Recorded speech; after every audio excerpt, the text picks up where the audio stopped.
Praise lord.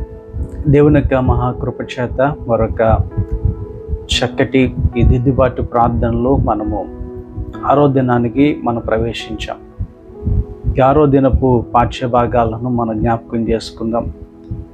ఉత్తర పక్షుత్తర పాఠ్యభాగముగా 25వ సంకీర్తన, పాత నిబంధన పాఠ్యభాగముగా యెషయా గ్రంథము 48వ అధ్యాయము 15 నుంచి 19 వచనాలు, సువార్త పాఠ్యభాగముగా ధ్యానాంశముగా 21వ అధ్యాయము మత్తయి సువార్త 28 నుంచి 32 వరకు ఉన్న లేఖనాలు మనము జ్ఞాపకం చేసుకుంటూ వస్తున్నాం. 6వ రోజు కొరకు ఏర్పాటు చేయబడిన పరిశుద్ధ లేఖన భాగాలను మనము చూసాము. అంశాన్ని జ్ఞాపకం చేసుకుందాం. ఆజ్ఞా పాలనము.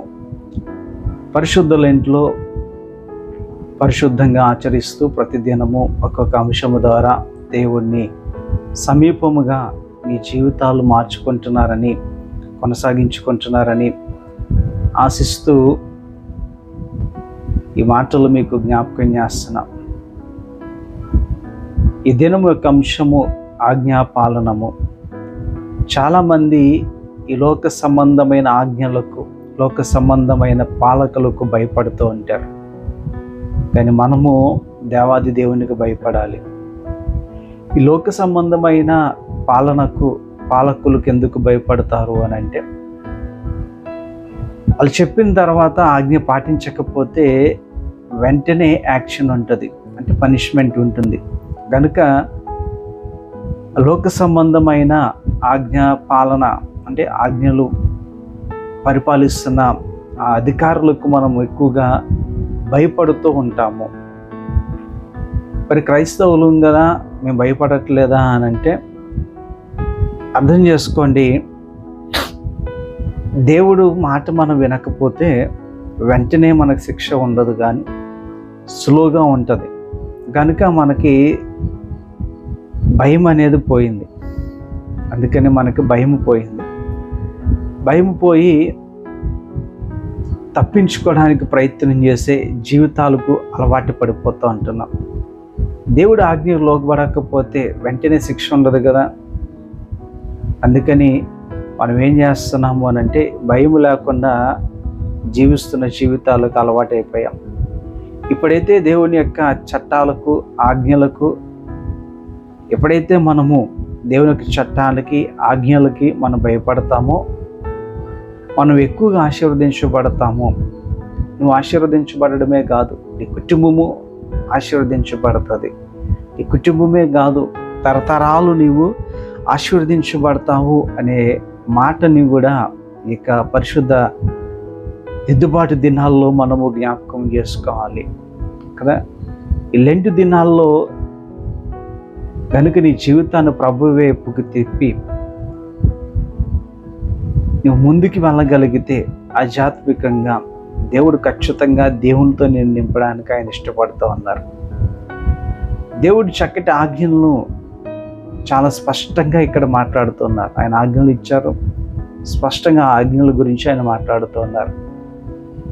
తీయండి బైబిల్స్ యెషయా గ్రంథం వైపుకి 48వ అధ్యాయము 15 నుంచి 19 వచనాలు కనుక మళ్ళా వాక్యం విన్న తర్వాత మళ్ళా మీరు స్పష్టంగా చదువుకోగలిగితే చాలా స్పష్టంగా దేవుడు ఒక్కొక్క మాటని అక్కడ జ్ఞాపకం చేస్తూ ఉన్నాడు. ఒక్కొక్క ఆజ్ఞగా ఆయన ఇస్తూ ఉన్నారు. ఆయన ఆజ్ఞకు నువ్వు లోబడితే అలా నిన్ను దీవిస్తాను కూడా ఆయన చాలా స్పష్టంగా చెప్పడాన్ని మనము ఆ లేఖనాలు బట్టి చూస్తూ ఉంటాం.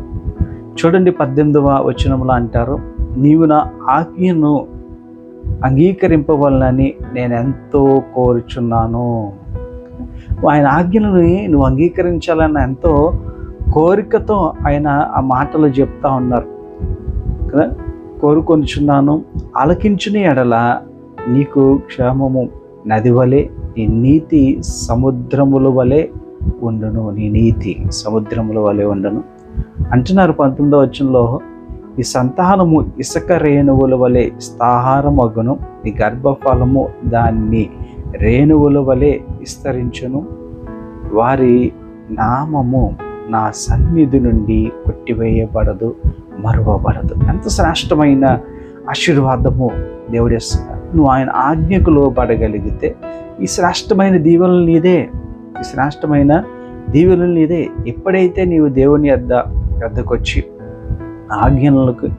ఆజ్ఞాపాలనకు లేదా ఆయన ఆజ్ఞకు నువ్వు లోబడతావో, నీ జీవితంలో ఎప్పుడైతే దేవుని మాటకి ఆసక్తి చూపిస్తావో కదా, ఒక్కడివి చేస్తే ఈ కుటుంబం అంతా ఆశీర్వదించబడుతుంది కదా.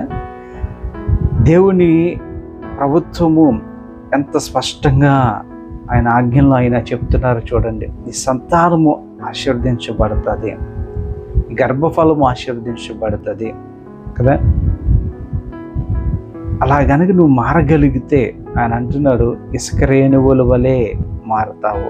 ఆయన సన్నిధి నుండి ఎప్పటికీ కూడా వెలివేయబడవు, త్రోసివేయబడవు అనే మాటని ప్రభువు అక్కడ జ్ఞాపకం చేయడాన్ని చూస్తూ ఉంటాం. ఈ మాట మనము దావీదు గారి జీవితంలో చాలా స్పష్టంగా జ్ఞాపకం చేసుకుంటూ ఉంటాం. ఉమ్మడి రాజ్యాలు ఇజ్రాయేలు అలాగే యూదా వారు కలిసి ఉంటున్నప్పుడు దేవుడు మాటకు లోబడి ఆయన ఆజ్ఞకు లోబడి ముందుకు వెళ్ళిన దావీదు ఆశీర్వదింపబడినట్టుగా మనం చూస్తూ ఉంటాం. కొన్ని సంవత్సరాలు ఆ ఆజ్ఞ నెరవేర్చబడలేదని, అది అమల్లోకి రాలేదు అన్నట్టుగా దావీదు జీవితంలో మనకి కనిపించవచ్చు. కానీ దావీదు గారు తప్పు చేసి ఆ తప్పును సరిదిద్దుకొని మళ్ళా దేవుని వైపుకు తిరిగి పశ్చాత్తాపపడి దేవుని యొక్క కనికరాన్ని పొందుకున్నప్పుడు దేవుడు ఆయన్ని ఆశీర్వదించారు. ఆయన సింహాసనాన్ని దీవిస్తున్నానని చెప్పారు. మాట నెరవేర్చుకొని ముందుకు సాగారు. ఈ దినాన్ని ఈ జీవితంలో కూడా అలాగ చేస్తున్నప్పుడు దేవుడు నిన్ను, నీ కుటుంబాన్ని, గర్భఫలాన్ని కూడా ఆశీర్వదిస్తారు అనే మాట జ్ఞాపకం చేసుకుంటున్నాం. చూడండి, మొదటిగా దేవుని దగ్గరికి రావాలి. నీవు దేవుని దగ్గరికి రావాలి. వచ్చాక మనం అప్పుడు దేవుని దగ్గరికి వెళ్ళగలిగినప్పుడు కదా ఏం చేయాలి? పాపాన్ని విడిచిపెట్టాలి. దేవుడు పరిశుద్ధుడు, మనము పరిశుద్ధులుగా లేవు కదా. మన పరిశుద్ధులం అవ్వాలి అంటే పాపాన్ని విడిచిపెట్టాలి. దేవుని దగ్గరికి వెళ్ళాలి అని అంటే పాపాన్ని విడిచిపెట్టి నువ్వు ముందుకు వెళ్ళాలి. యెషయా గ్రంథము 48వ అధ్యాయము 15వ వచనంలో అదే అంటారు, నేనే ఆజ్ఞ ఇచ్చిన వాడను, నేనే అతన్ని పిలిచి తిని, నేనే అతన్ని తప్పించి తిని, అతని మార్గము తేజరిల్లు చేసి ఆయన యొద్దకు రండి అని మాట ఆయన ఆలకించండి. ఆయన మాటను ఆలకించండి. ఆయనే పిలిచాడు, ఆయన దగ్గరికి రప్పించుకుంటున్నాడు. ఆయనే వాళ్ళని ఏం చేస్తాడంటే తేజరిల్లే చెట్లుగా చేస్తున్నాడు. ఆయనే వాళ్ళని కదా ఆశీర్వదిస్తున్నాడు. నా మాట విని కదా ఆయన చివరిలో అంటారు, నా యొద్దకు రండి, ఈ మాట ఆలకించుడి. దగ్గరికి రండి, నా మాట ఆలకించండి. ఇశ్రాయేలు ప్రజలు బబులోను చెరలోకి వెళ్ళిపోయారు. దేవుడి మాట వినకపోవడం వలన అక్కడ వారు బానిసలుగా ఉండే ఆ పరిస్థితిని ఇక్కడ ఈ దినాన్ని యెషయా గ్రంథంలో మనం జ్ఞాపకం చేసుకుంటున్నాం. బబులోను చెరలోకి ఎందుకు వెళ్ళిపోయారు? దేవుడి మీద ఆధారపడకుండా మనుషుల మీద ఆధారపడడానికి ఇష్టపడ్డారు. దేవుని మాటను కాదనుకున్నారు కదా. నీవు కూడా దేవుని వద్దకు రాకుండా పారిపోవడానికి ఇష్టపడుతున్నావా? మీ దినాన్ని జాగ్రత్త. యోనా ప్రవక్త అలాగే పారిపోయాడు. ఏమైంది?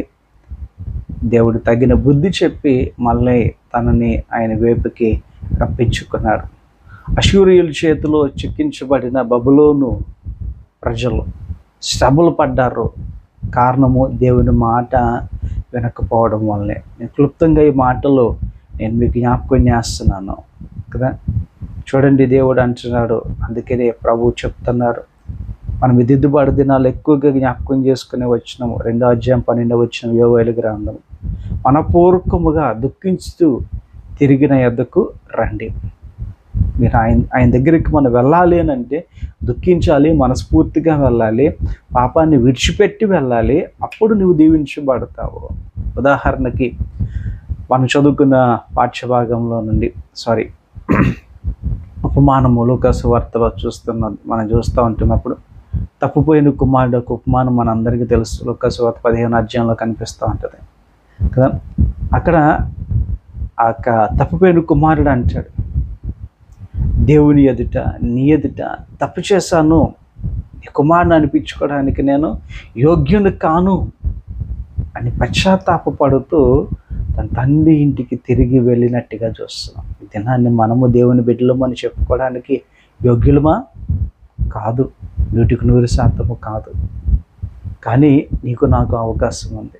పశ్చాత్తాపడగలిగితే ఈ దిద్దుబాటు దినాల్లో మోడు బారిన మన జీవితాలను మళ్ళా చిగురించి అనుభవాలను తెచ్చుకోవాలంటే తిప్పుకోవాలనుకుంటే పశ్చాత్తాపడు, దేవుని ఆజ్ఞకు లోబడు. ఆయన పిలుస్తున్నాడు రమ్మని. ఎల్లు ఆయన దగ్గరికి, పాపములంతా విడిచిపెట్టు, ఇదంతా విడిచిపెట్టు, ఆయనకి అయిష్టమైందంతా నీలో తీసివేసి. అందుకే జ్ఞాపకం చేశాను, ఈ పరిశుద్ధమైన ఈ లెంట్లో పరిశుద్ధమైన వాక్యాల్లో ఒక్కొక్క దినం ఒక్కొక్క అంశం ద్వారా దేవునికి సమీపంగా మనం వెళ్తున్నాము. అది ఆచారికంగా చేయక మనపూర్వకంగా చేయి, ఖచ్చితంగా దేవుడు ఆశీర్వదిస్తాడనే మాటను మనం జ్ఞాపకం చేసుకుంటున్నాం కదా. ఆయన దగ్గరికి రావడము అంటే బబులోను షర్లో ఉంటున్న వాళ్ళు దేవుని మాట వింటున్నారు, ఆ మాట వినాలి, వెళ్ళాలి. తత్ఫలితము మీరు చెరలో నుండి బయటికి వస్తారు. అప్పుడు కదా దేవుడు మాటలు మనం చూస్తున్నాము. ఆ తప్పులు తెలుసుకొని పశ్చాత్తాపముతో పాపాన్ని విడిచిపెట్టి నా దగ్గరికి తిరిగి రండి అని దేవాది దేవుడు అక్కడ వారికి ఆహ్వానాన్ని పలుకుతున్నారు. ఈ దిద్దుబాటు దినాల్లో మనకు కూడా అదే. నేను దగ్గరికి వెళ్ళాలి అని అంటే పాపాన్ని విడిచిపెట్టి నువ్వు వెళ్ళాలి. అర్థమైందా? యెషయా గ్రంథము మాట మనం చూస్తూ ఉంటాము.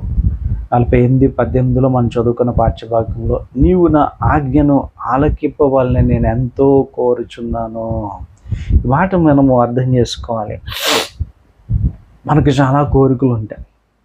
ఎప్పుడు దేవుణ్ణి ఏదో కోరిక అడుగుతూనే ఉంటాం.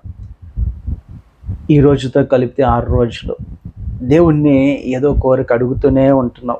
దిద్దుబాటు ప్రార్థనలు, ప్రభా ఇది చెయ్యి, అయ్యా ఇది చెయ్యి అని కదా. ఒక మాట జ్ఞాపకం చేస్తున్నా, నీ కోరికలు కాదు, ప్రభు కోరిక ఏంటో చాలా స్పష్టంగా చెప్పారు అక్కడ. వాళ్ళు చదువుదాం 18వ వచనం, నీవు నా ఆజ్ఞను ఆలకింపవాలని నేను ఎంతో కోరుచున్నాను. అది చెయ్యి, దీవించబడతా. ఈ దిద్దుబాటు దినాల్లో వాసం ఉండిపోతున్నాను కదా, అది చేస్తున్నాను ఇది చేస్తున్నాను కాదు. ప్రభు చెప్తున్నట్టుగా నీవు నా ఆజ్ఞలు ఆలకింపవాలని నేను ఎంతో కోరుచున్నాను. రెండవ విషయంగా ఆయన ఆజ్ఞలు మనము ఆలకించాలి. దేవుని యొక్క ఆజ్ఞ పరిపాలన దగ్గరికి నువ్వు చేరాలి కదా. ప్రేమతో ప్రభు నిన్ను చేర్చుకోవడానికి ఇష్టపడుతున్నాను, ప్రేమతో నిన్ను చేర్చుకోవడానికి ఇష్టపడుతున్నాను కదా. ఎప్పుడు మన కోరికలు నెరవేర్చుకోవడానికి మనం ఇష్టపడుతూ ఉంటాం, 99% అంతే. కానీ ఈ దినాన్ని ప్రభు వైపుకు తిరుగు, ప్రభువుని అడుగు, ప్రభా నేను నీ యొక్క కోరిక నెరవేర్చాలని ఆశపడుతున్నాను, నీ చిత్తం చేయాలని ఆశపడుతున్నాను అని అడిగితే ఖచ్చితంగా దేవుడు నిన్ను దీవించడానికి ఇష్టపడుతున్నట్టుగా మనము లేఖనాలు చూస్తూ ఉంటాం కదా. దేవుని సొంత రక్షకునిగా అంగీకరించాలని, ఆయన వెంబడించాలని, మాదిరికరమైన క్రైస్తవ కుటుంబాలుగా, సంఘాలుగా, వ్యక్తులుగా ఉండాలని దేవుడు ఎంతో ఆశపడుతూ ఉన్నారు కదా. ఆ ఆజ్ఞను నీకు ఇస్తున్నారు. ఇలా ఉండవయ్యా అనే ఆజ్ఞను దేవుడు నీకు ఇస్తూ ఉన్నారు కదా. మనం అంటూ ఉంటాము, ప్రభా ఈ కోరిక తీరిస్తే నీ కానుకలు ఇస్తాము. నిజమే, మాటల వరకే తప్ప చేతల్లో ఉండవు. అదే ఉపమానాన్ని, అదే ఉదాహరణని మత్తయి సువార్త 21వ అధ్యాయంలో దినాన్ని మనం చదువుకొని ఉంటాం కదా. వాడు పోను అని ఉత్తరం ఇచ్చాడు, కానీ పిమ్మట మనస్సు మార్చుకొని పోయాను. ఈ దినాన్ని మనం ఎలా ఉంటున్నాము అలా ఉండగలిగితే మంచిదే, వెళ్ళను అని చేస్తే మంచిదే. కానీ చేస్తాము అని చెప్తాము కానీ చెయ్యం. అది మనకు వచ్చిన ప్రాబ్లం. ప్రభు 40 రోజులు ఫాస్టింగ్ ఉంటాను అని మాట ఇచ్చేస్తాం కదా. ఆ జీవితంలో ఇది జరిగితే కానుకలు ఇస్తాను అని చెప్తాం.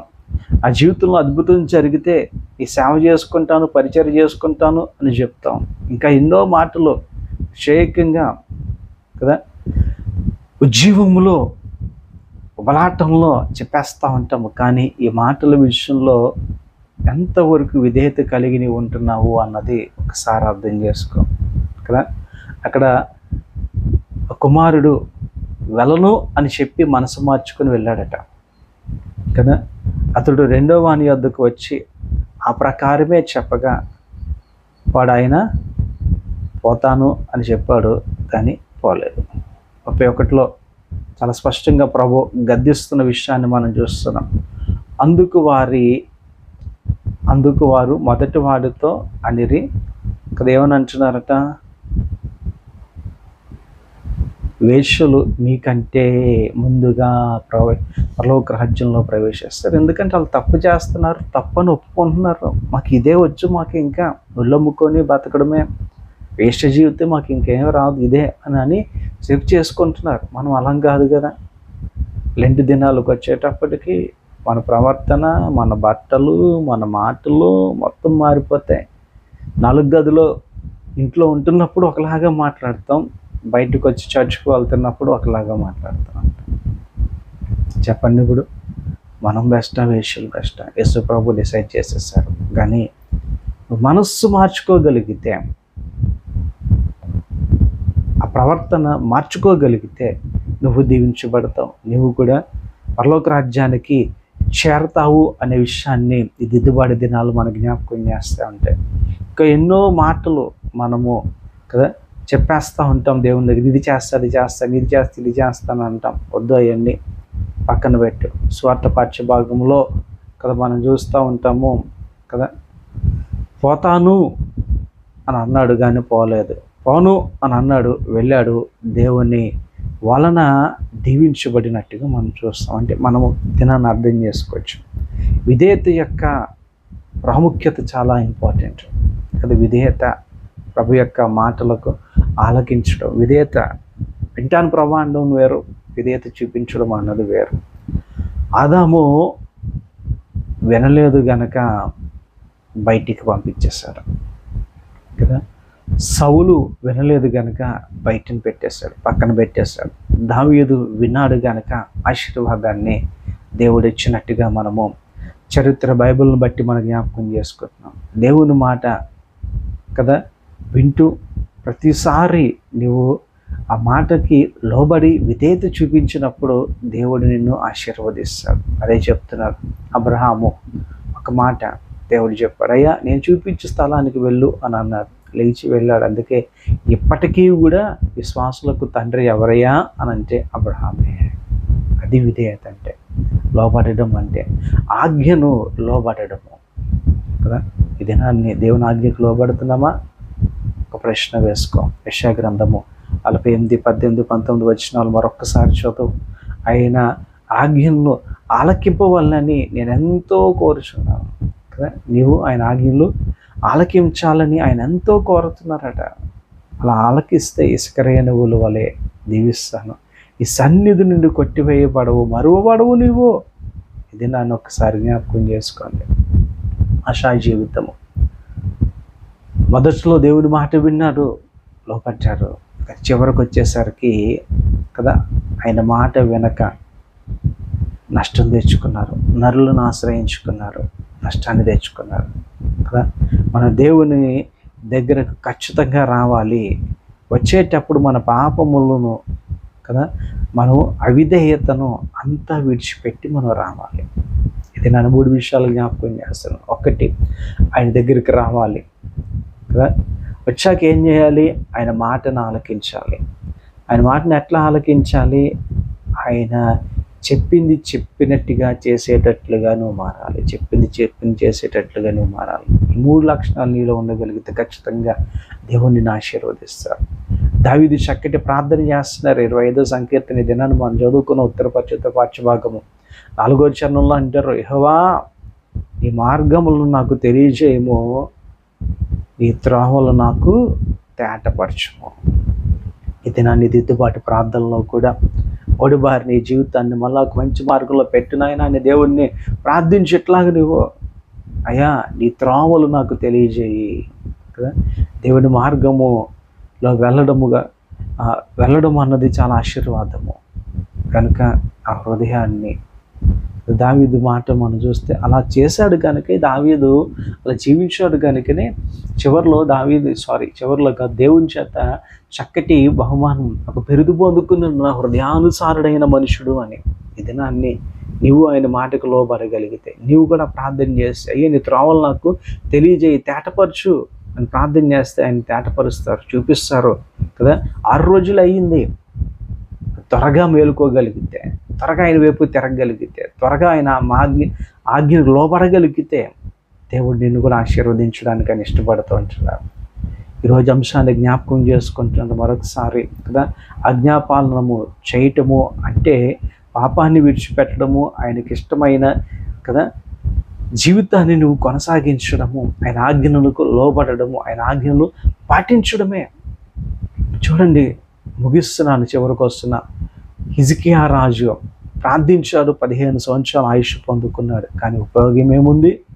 దాన్ని కొనసాగించలేకపోయాడు, దేవునితో కొనసాగించలేకపోయాడు. ఆ 15 సంవత్సరాలు వ్యర్థమే, ఆయన జీవితం ఆశీర్వాదమే లేదు. ఇంకా ముందు దేవుడు వచ్చేమన్నప్పుడు వచ్చేస్తుంటే బాగుండేమో, ఆయన జీవితం అక్కడి వరకు చాలా బాగుంది. అయితే నన్ను మనం అడుగుతాము దేవుణ్ణి, దాన్ని కొనసాగించలేకపోతున్నావేమో. ఇది దిద్దుబాటు దినాల్లో అడుగు, ప్రభా తేటపరచు, నాకు మార్గాలు చూపించు, నేను వెళ్తాను, ఈ ఆజ్ఞకు లోబడతాను. ఒక మంచి తీర్మానం తీసుకో, ప్రభు వైపు తిరుగు. ప్రభా నీకు ఇచ్చిన ఆ తలాంతులు ప్రభు కొరకు ఉపయోగిస్తున్నావా? ప్రభువుకి ఇచ్చిన జ్ఞానాన్ని ప్రభు కొరకు ఉపయోగిస్తున్నావా? వ్యర్థమైన జ్ఞానాన్ని ఉపయోగించి వాళ్ళని వీళ్ళని తెచ్చడానికి, వాళ్ళని వీళ్ళని తెరమేయడానికి, వాళ్ళని వీళ్ళని కదా నీ యొక్క రివెంజ్ తీర్చుకోవడానికి కాదు దేవుడికి ఇచ్చిన జ్ఞానాన్ని. దేవుని దగ్గర పశ్చాత్తాపడు, దేవుని వైపు తిరుగు, ఎవరిని విమర్శించక, ఎవరిని తీర్పులోకి తీసుకురాక. తీర్పు తీర్చడానికి నువ్వు సరిపోవు, దేవుడు ఉన్నారు. జాగ్రత్త. ఈ దినాన్ని ప్రభు మాటని ముగిస్తున్నాను, జ్ఞాపకం చేసుకోండి కదా. మరలా దేవుని యొక్క ఆజ్ఞాపాలనం అంటే ఆయన ఆజ్ఞలు పాటించి నడవడమే. ఈ దినాన్ని అలా చెయ్యి, దీవించబడతావు. ప్రభు చాలా స్పష్టంగా ఈ దినాన్ని ఆ మాటలు ఆ లేఖనాల్లో మనకి జ్ఞాపకం చేశారు. ఆయన ఆజ్ఞలకు లోబడి ముందుకు వెళ్ళాలని నేను ఆయన ఆశతో కోరుకుంటున్నాను నిన్ను కదా. నీ కోరికలు పక్కన పెట్టు, ఆయన కోరిక మీద ఒక్కసారి మనసు పెట్టు, ఆయన వైపు తిరుగు. ఖచ్చితంగా దీవించబడతావు. దీవెనలు ప్రభు నీకు, నీ కుటుంబానికి అనుగ్రహించును గాక. ఆమేన్.